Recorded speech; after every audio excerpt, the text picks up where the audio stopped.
Mara lived on the second floor of an old apartment building in the middle of the city. The building had once been elegant, with tall windows and carved stair rails, but now the paint was peeling and the pipes groaned every morning when the heat came on. Still, Mara liked her little apartment. It was quiet, sunny, and close to the bakery where she worked. Most evenings, after a long day, she liked to make a cup of tea and read on the sofa. The building usually stayed peaceful, just the soft hum of traffic outside and the faint ticking of the clock on her wall. But one rainy Thursday night, she heard a strange sound from above. It was a thump, followed by a tap, tap, tap, light, careful, and rhythmic. Mara looked up at the ceiling. The sound stopped. Then, after a few seconds, it started again. Tap, tap, scrape. She frowned. Maybe the pipes are making noise, she thought. But the sound didn't seem mechanical. It sounded like someone doing something. The next night, the noises returned. Sometimes it sounded like footsteps, slow, uneven ones, and sometimes like something heavy being dragged across the floor. Once she thought she heard soft humming. Mara began to feel uneasy. Who lived upstairs? She realized she'd never seen anyone going in or out of that apartment. In fact, she didn't even know if it was occupied.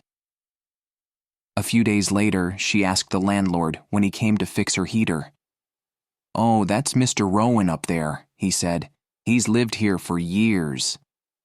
Quiet man, doesn't get many visitors. That night, as Mara sat with her tea, the noises began again. Tap, tap, scrape, shuffle. Her curiosity grew stronger than her fear. Maybe he needs help, she thought. What if he's sick or lonely? She hesitated, then decided to check. She climbed the creaky stairs and knocked softly on the upstairs door. No answer. She knocked again. After a long pause, the door opened a little. An elderly man stood there with kind, tired eyes. His hair was white and a bit messy, and in his hands he held a small wooden bird. The faint smell of sawdust filled the hallway. "I'm sorry to disturb you," Mara began nervously. "I live downstairs. I've been hearing some noises at night and wanted to make sure you were all right." Mr. Rowan looked surprised, then smiled. "Oh dear, I must be keeping you awake. I'm terribly sorry. I carve wooden birds when I can't sleep. The tapping is my tools against the wood." Mara felt her cheeks warm. "Oh, that explains everything. I was worried something was wrong." He chuckled softly. "No ghosts or burglars here, I promise. Just an old man trying to make a few sparrows." They both laughed, and the tension disappeared. Mr. Rowan showed her the little bird in his hand. Smooth and delicate, with carefully carved feathers. "It's beautiful," Mara said. "You made this?" He nodded. "Would you like to come in and see the others?"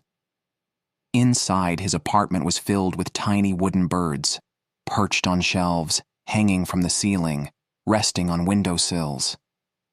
Each one seemed ready to fly away. From that evening on, Mara often visited Mr. Rowan after work. He taught her how to hold a carving knife and shape the wood gently so it wouldn't split. She brought him tea and told him stories about the bakery, and he told her about the years he had spent as a carpenter. The sounds from upstairs continued, but now they comforted her. The tap, tap, tap no longer sounded mysterious or strange. It sounded like the rhythm of new friendship being built in the quiet of an old building.